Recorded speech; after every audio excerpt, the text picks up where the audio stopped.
How are we doing, pirates? Here we are, Module 3 with excellent questions from the class. Speaking of class and questions, thank you to those who could come into the session last night for office hours. For those of you who could not come into the session, that's okay. If we look in Teams, this is the recording, by the way. All you have to do is click here and you're taken straight there. The recording, it's less than 20 minutes or 26 minutes. During the recording, I made a clarification about question 4, and instead of just having it in the recording, one of the students asked me to type it straight into Teams. This is how question 4 should be written now. It clears up some of those. This is what's really changed, in the question. As the VP of Marketing, select any of the theory bases or articles we read this semester via the HBR articles you feel is more valuable for Tela. 20 points. Okay. As for the articles themselves, I really like this question set. I thought this is an interesting topic area. You know that I like digital marketing. And the articles are relatively straightforward. I don't have to do that much explanation here. I already did question 4. Check that off. One of the things I do want to point out, and I will stress it continually through the questions that the students asked, the class asked, that we're going to see here on screen in a minute or two. Okay. I really like this concept of push versus pull marketing. I mean, we started this semester talking about old school branding versus new school branding. A top-down branding world versus a bottom-up branding world. Now, these are terms that I like to use, and now that you're in class, you're probably familiar with them. But this push versus pull is another very, very good way to distinguish where we were versus where we should be today. In the top-down world, in the old school advertising world, everything was push. We created ads. We put them on TV. We put them on radio. We put them on billboards. We put them in newspapers and magazines. We created ads. We did couponing. We pushed. We pushed. We pushed. We pushed, we pushed, we pushed. In today's world, where we're trying to build community, where we're trying to have a dialogue, where we're trying to be two-way, the push world is not very effective. Views are good and likes are good, but a lot of metrics over the last 10 years have shown that views and likes don't necessarily translate over to conversions. They're just views and likes. This pull, i.e. having content that a community goes back to continually. They want to get their daily dose of The Daily, for instance. It's a pretty good example. We call this content marketing or inbound marketing. And content marketing and inbound marketing is a significantly better way to build brand than push, push, push, push, push, push, push. Okay? It's really the only thing I wanted to clarify from the articles. The articles were more straightforward this past week. So let's dive straight into the questions. So we have Professor Leo, who is starting us off, and he's asking specifically, what companies do you believe has the best social media presence today? Well, I think a good way to answer this question is okay, let's look at what happened over the pandemic and who's really strong over the pandemic. Well, certainly Peloton did very, very well during the pandemic. And a lot of that is grassroots, community-based. We had a very good topic talk on Peloton. We also had another very good topic talk, not surprising, on Supreme. Supreme does a very, very good job on social and digital, particularly because they use scarcity so well. I think Netflix and Disney both had a very strong pandemic. Sounds funny to say that in the same sentence, but yes, they had a strong pandemic given the circumstances we were in. But another really good topic talk that we had earlier was Wendy's. Wendy's does a very good job considering how small of a media budget they have. They punch well above their weight. And I'm going to come back to this phrase because we have another question coming up along those same lines. All right, we have Professor Oren, and he is asking, since the COVID-19 pandemic, many companies have decided to close their brick and mortar stores and go online only because they didn't have a choice. The brand experience the companies work so hard to build needs to build that resonates with customers.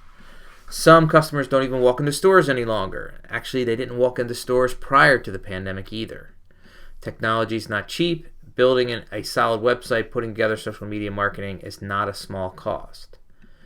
Do you think that smaller brands will not be able to compete against the big companies with larger budgets, diminishing their digital brand presence, leading us to seeing small companies even close their doors online? I actually believe that a pull strategy with content marketing allows smaller brands and smaller companies to find a niche and survive digitally that they couldn't do in Iowa or Florida or even New York City or even LA only. You know, you think about like bookstores, independent bookstores. Independent bookstores are really struggling, and I think they're going to struggle forever going forward because the function that they used to do now is done better digitally. However, we could have a small independent store that does 95% of their revenue outside of the geographical area that they're in. And what social and digital can help do is help these smaller firms punch above their weight at a price point significantly less than it would be for anyone to go national or even international for that matter in the past. I think the social and digital, providing that you do it well and you build community and you have this two-way pull relationship, can really go a long, long way without killing someone's budget. All right, we have Professor Kelly, and we have two questions from Professor Kelly. She asks, what is one of the brands that best use COVID as a cultural flashpoint? Well, I like to think of the movements that happened during COVID more than anything else, and I'm thinking about BLM. And during BLM, we saw companies change. It was a cultural flashpoint. We had companies come to a reckoning. You know, and beyond BLM, I think the second conversation that is very prominent right now in the Olympics, given that we saw a couple of very, very top athletes decide to step away from the games in-game, is mental health.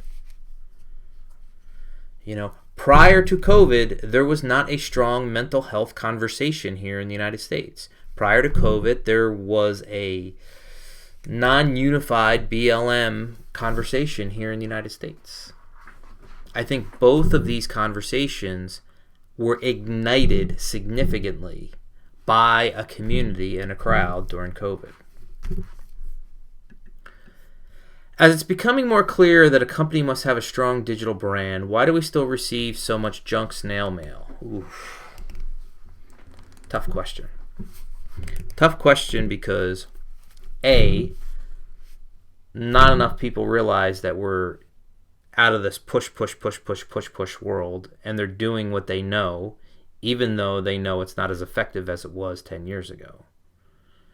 You know, so there's an education part of it. And then some of these companies are still kidding themselves saying, well, we target an older demographic. We got to reach them by mail. Don't know about that either anymore. I really don't think that's the case anymore. You could take all that snail mail, right, and turn it into digital and still reach the same target demographics without missing very many people. Particularly older people. All right, we have Professor Madison. Professor Madison asks, I'm too young to remember the Web 2.0 shift and how advertisements started to go online. What was that like when it was happening? It was weird. Straight up. Was it weird seeing traditional ad spaces like newspapers shift to being online only? It was weird to seeing a newspaper that I used to get the Sunday paper, and it would come in and it would be like this thick. And you would enjoy reading the Sunday paper. And you would flip through it. It was really cool. It was a very, very good experience. But it was also at a time where the Sunday paper is where you got a lot of cultural, arts, entertainment news. And it was really one of the Friday paper and the Sunday paper are the only 2 times of the week where you got an extensive hit of that kind of content. And today we get it all the time from an infinite amount of feeds, including television. What was really interesting about the shift is even though companies went digital, they went digital the same way they used to do in print, and then they pushed. I mean, for the good part of 10 or 15 years, most companies just thought, okay, I got a $3 million ad budget. I used to spend it on this, this, and this. Now I'm going to spend it on these 4 digital things. And yet they're spending it on those 4 digital things without building a community. They're just still pushing and pushing and pushing and pushing and pushing, pushing and pushing. I think the biggest deal here, Professor Madison, is publications that used to be a really, really big deal and were highly relevant, like Time Magazine, is basically irrelevant at the moment. In the business press, there was Fortune, Forbes, Business Week. There was a lot of really strong publications. They're all pretty much irrelevant now. I mean, Business Week still exists, but it's a shadow of what it used to be. And Forbes is completely digital now. And Fortune is, outside of the Fortune 500, I don't know what they do. Time exists, but Newsweek is gone, and U.S. News and World Report is gone in print, and only exists for the existing, for college ranking purposes, and that's it. So, it's kind of crazy. All right, we have Professor Matt, and Professor Matt is asking, is DraftKings ahead of the curve by bringing podcasts to the sports betting world? No, they're behind the curve, actually. DraftKings is starting to get into the pull content marketing game, but there's been other strong sports betting conversations prior to even the existence of DraftKings or FanDuels. I think they're late, and luckily they have the money to play catch-up. Do you think competitors like FanDuel will try and follow suit with deals like this if they haven't already? They have already, and they will follow suit. Because it's a lot easier to have a sports betting conversation, or it's a lot easier to have insert your topic area conversation around 15 or 20 minutes of entertaining content that happens to be about a topic that would be very beneficial for DraftKings.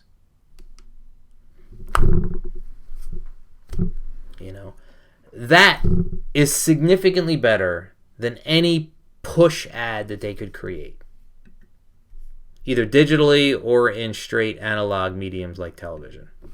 All right, we have Professor Ashley, and she asks, what's the value of a like? That was a pretty good article, wasn't it, folks? It states that to get the most out of social media. Ashley, I apologize. Let me read this again. In What's the Value of a Like? It states that to get the most out of social media, companies should combine both push and pull methods. Okay. How do you see this continuing into the future, and is it the best method that companies should pursue? Well, I'm okay with both push and pull as long as it's like 80% pull and 20% push.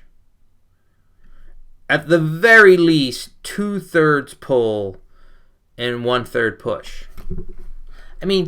You do have to boost posts.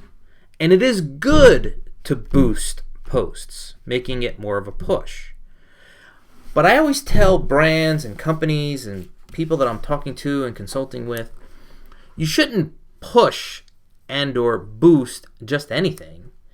You should push or boost something that already has strong organic reach, because you already know that that article or that topic area or that whatever thing is going to resonate. It's been tested. I mean, if you have 10 messages this week and you push them all out without trying to start a conversation without any of them, that's not building a community. That's not building a crowd. All right, Professor Ryan asks, with this privacy update, Ryan's talking about Apple and these pop-up notes that we're getting on our phone that you say do not track, because that's what you should be selecting. Do you recommend brands continuing spending on social and digital marketing without knowing how much revenue it is bringing in? Or how do you think brands can get around this obstacle? So Ryan's got an interesting question here, because, these Facebook counter ads or this conversation about do not track all comes down to the push-pull conversation. Because Madison Avenue, with this digital technology and what Google's been doing for years and what Facebook and Instagram have been doing for years for us, is push, push, push, push, push, push, push, push, push, push, push, push, push, push, push. I mean, Facebook generates about $20 billion in ad revenue a quarter. And Google does even more with a push mentality. It's easier for companies to go into, and I have Dr. Dano students working at some of these companies in New York City. Okay, I got a $3 billion ad budget this year. Okay, tell me what you're going to get me for this, and go do it. And it's push, push, push, push, push, push, push, push, push. As opposed to maybe doing like $500,000 of push and spending $2.5 million in using that to create a community. Podcast, influencers, creating content, events, special events. It's a much, much better way to spend your money. So the privacy update affects the push world, but not the pull world. It's a good way to summarize that. All right, we have Professor Veek. He asks a good question here about Wendy's. Wendy's, we already mentioned, that does a very good job with their social media, that they punch above their weight, so to speak. Whereas Wendy's direct conversations and connections with its customers allowed companies to gather unique customer intelligence and feedback, which is used to develop more successful social media strategies. This was a very important point that Veek talked about in his topic talk. And more than anything else, Wendy's does have conversations with its crowd.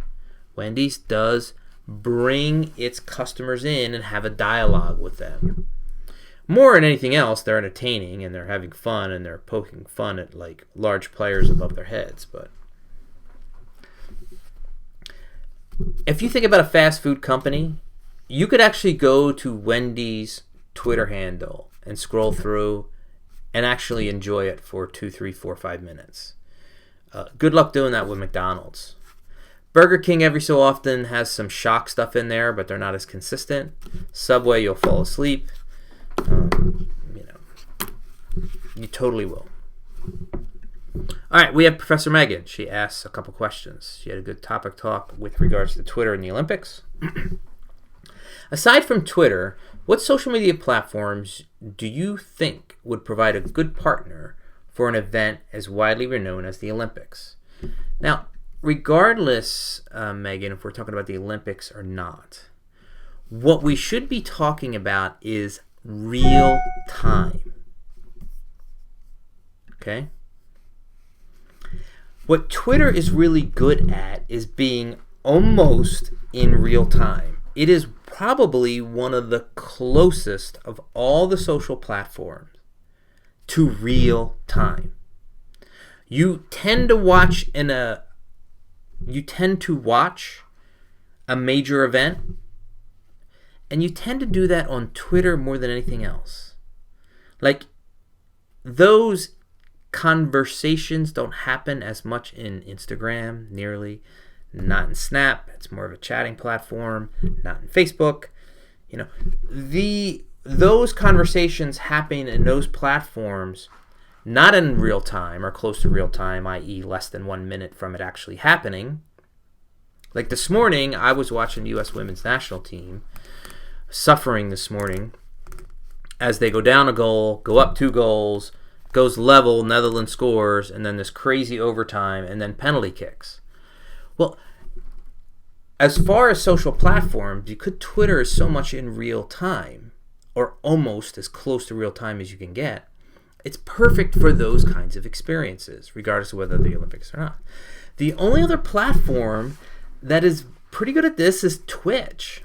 Twitch doesn't nearly have the audience that Twitter does, but at least Twitch is relatively real time. You know, that's kind of how I would look at or answer this particular question. Since you worked on social media team for the Super Bowl, do you have any insider insights on how well this partnership will work? Well, Twitter has done multiple partnerships like this than what they've done with the Olympics, creating special hashtags, creating special channels, creating special emojis, even for the athletes themselves. And again, you know, when I did the social media stuff for the Super Bowl, we predominantly did, it was all about social listening.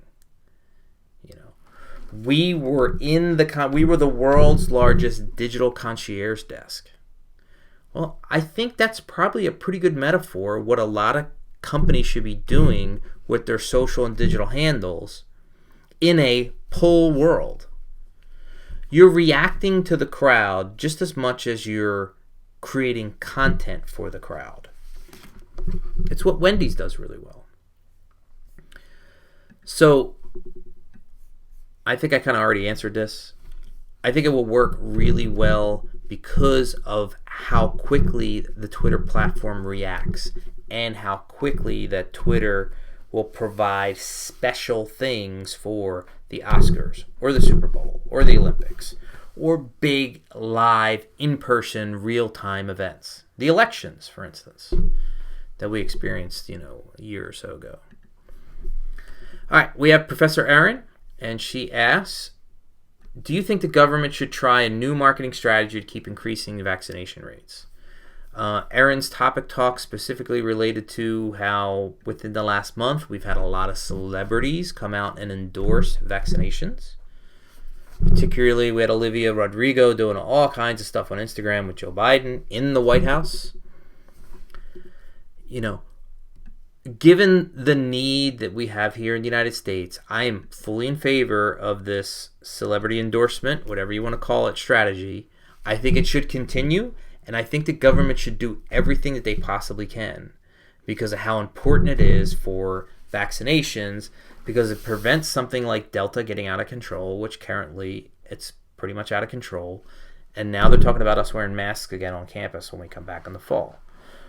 We'll see if that actually happens or not.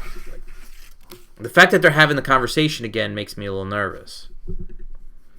Personally, I think if they shared personal emotion stories with real people and advertised them, they could be more than help the celebrity endorsements.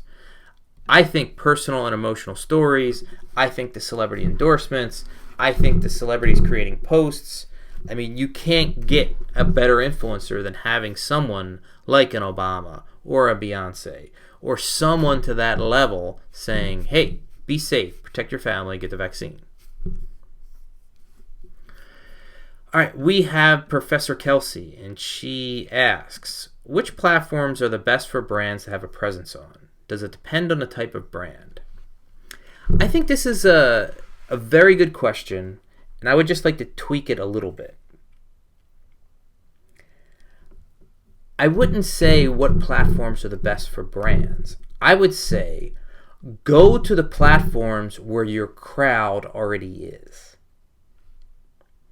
There are some brands that if you are not on Twitch, you're going to miss the entire crowd.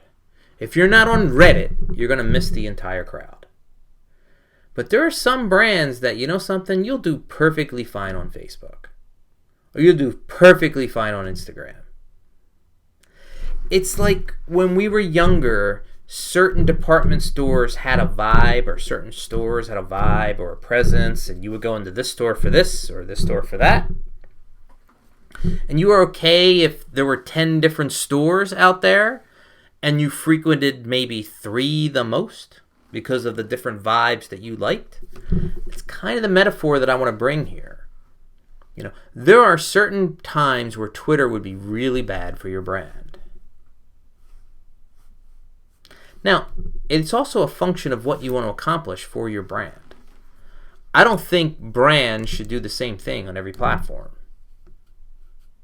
I think Twitter is really good for customer service and nipping problems in the bud and hearing misinformation and correcting it out there in the marketplace. But I don't think Twitter's great for branding. Instagram is really good for branding. Snapchat is not. Facebook's really good for branding. YouTube is really good for branding.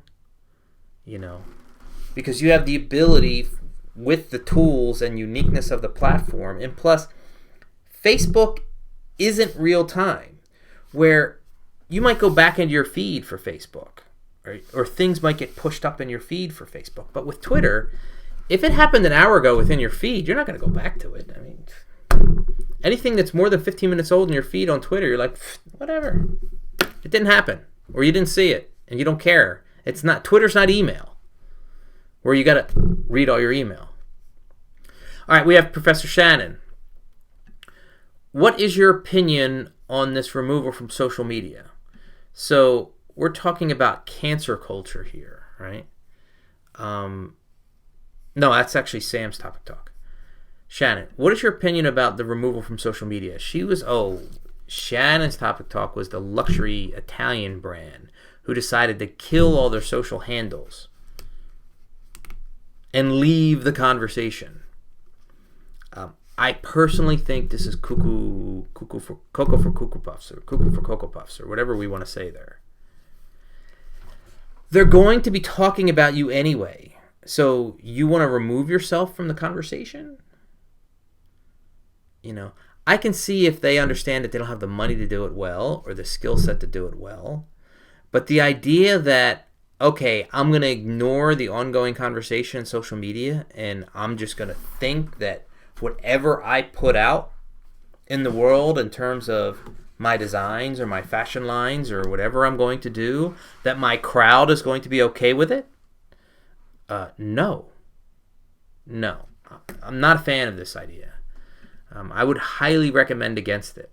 Now, you can still have your handles and not be Wendy's active and be as crazy as Wendy's is, but to leave the conversation,